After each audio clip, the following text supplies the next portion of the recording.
It's the playoffs. The teams have been announced. The number one seed is Oregon, the only undefeated team in the playoffs. The top four teams is Oregon, Georgia, Boise, and Arizona State. Everyone at nauseum has talked about it. I have my gripes, obviously. I think I don't understand. Look, I understand this is a first year thing. This is obviously not the first year for the playoffs, but it is the first year for the whole overall 12 seeds.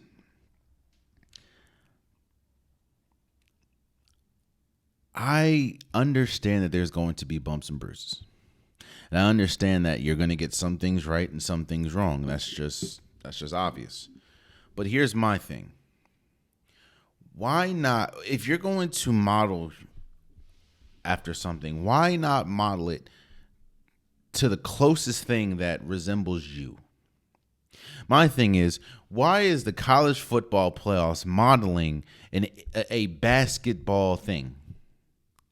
Why is the college football playoffs modeling basketball, college, and NBA? Like, why are they doing that? Why are you modeling a March Madness style thing? It doesn't make sense.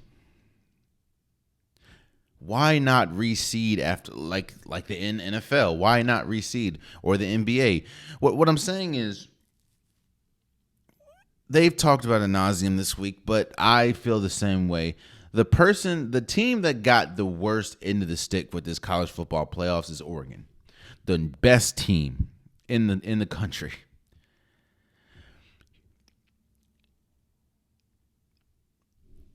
There has to be some type of reward system, right? When you let's talk about different sports. The NFL.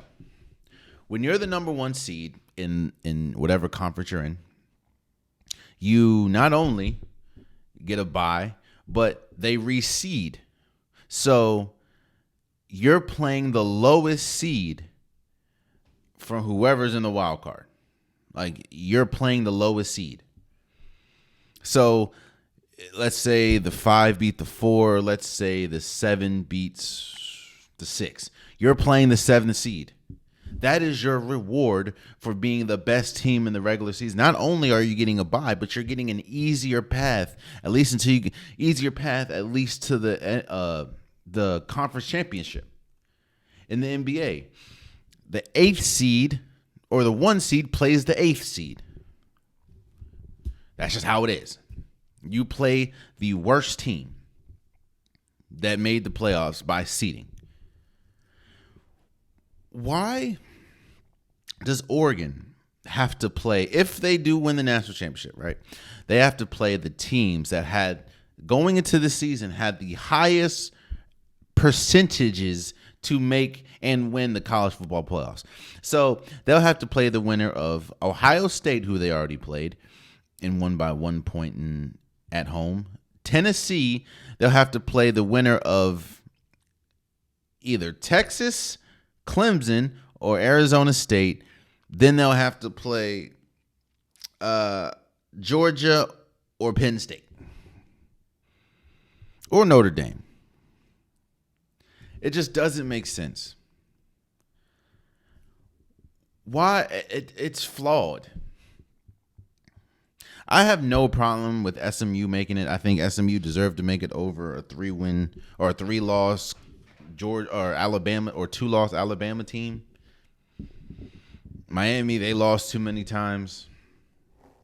I have no problem with that. My issue is the seeding.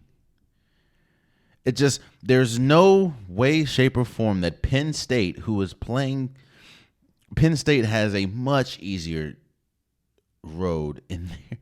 And they just lost Oregon in the in the Big Ten championship. There's no reason why Oregon should have the hardest road to the college football playoffs, and not only are they the 1 seed, they're the only team in this playoff that is undefeated. It's like, What's the point? So what I'm saying is this: now you're playing. If this doesn't get retooled or changed, you're playing with fire. Because now, if I'm Oregon, right, and I think Oregon has the number one recruiting class coming in. If I'm Oregon, say Oregon loses to Ohio State. Next year comes around, and the same situation happens. Why am I going to try to shoot for the number one seed when I can get the 3 seed and have to play either the winner of the 11 or the 6?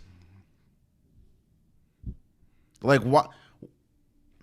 There should not. Or if I'm Oregon, why would I care about the Big Ten championship? Why would I not lose it so then I can now be the 6th seed? So now I have to, my road, hypothetically speaking, is I would have to play SMU, then I'd have to play Boise State, who I already beat, then I'd have to play Georgia. Like, make it make sense. So what you're going to see is teams. I know you don't want to play with the sports guys like that, but you're going to get teams that probably intentionally trying to lose for seeding. A team that has a 99% chance, even with the loss, to make the playoffs. Now, why would I want to be a 1 seed if I got to go up against Tennessee or Ohio State? And then I'll have to go and play Texas or Clemson. Then I'd have to go and play Georgia or Notre Dame in the national championship or Penn State. That's all I'm saying. It's like you're playing with fire. And trust me, I know teams aren't going to do that. Watch.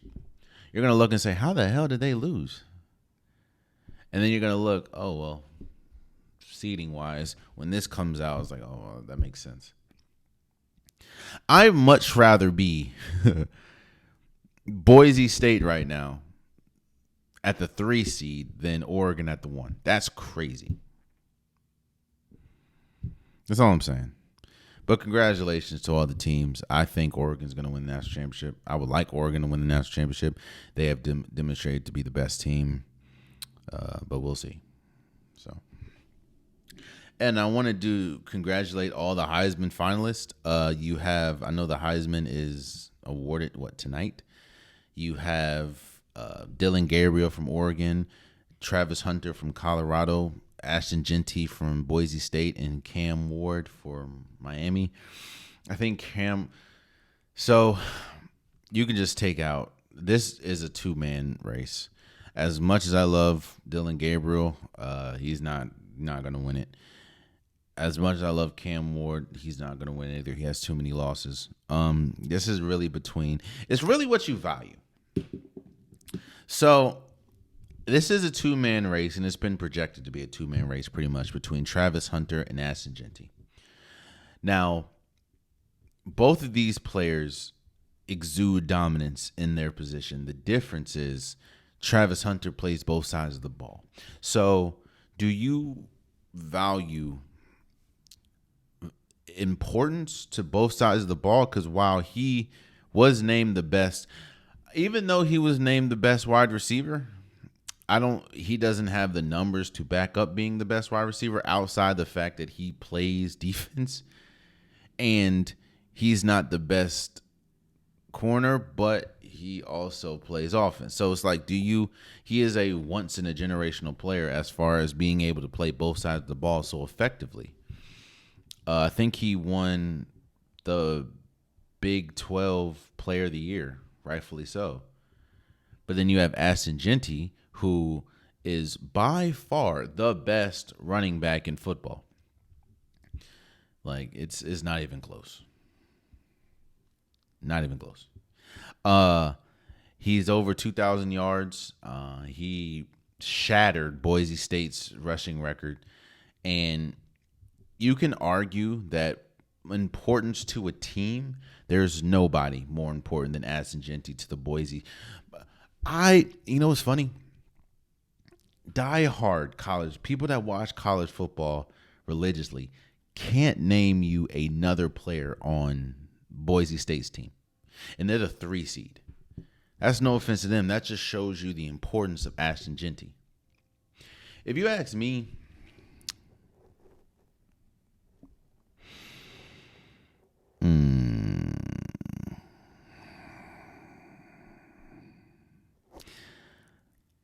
the Heisman is essentially the MVP of college football. And I always look at importance and value to team while also looking at where they landed. And I love Travis Hunter. I think Travis Hunter is going to be an incredible pro. I think that Travis Hunter is the most important player for Colorado, even with Shedeur Sanders. But I'm looking at importance to the team. And I'm looking, again, I know Colorado was projected to be like 11th in the Big 12 and essentially is playing in a bowl, and for a good portion of the season had their playoff hopes in their hands until they lost to Kentucky. No, Kansas. They lost to Kansas.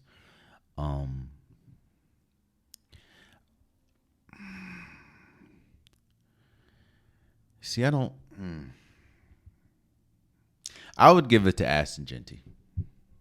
As much as I love Travis Hunter, and I'm not upset if Travis Hunter wins it, but Boise State wouldn't even be close to the college football bowl. I don't even think Boise State would win or would be in a bowl game if it wasn't for Ashton Genty. And while you also have Shedeur Sanders, who's going to be a top 5, maybe even number 1 overall pick in the NFL draft, Boise has none of that outside of Ashton Genty, and they're in the college football playoffs as a 3 seed. So when I look at importance and I look at just impact to the team, I think Ashton Genty has a bigger impact for his team that is playing in a college football playoffs than Travis Hunter. That will be in a bowl game. Shouts out to them. But and again, I'm not upset if Travis Hunter wins. I'd be happy for him. But I do think that if I was a voter for the Heisman, I'd vote Ashton Genty. So, but congratulations to everyone. Dylan Gabriel, Cam Ward, and just know Cam Ward has too many losses, and he looked bad in those losses.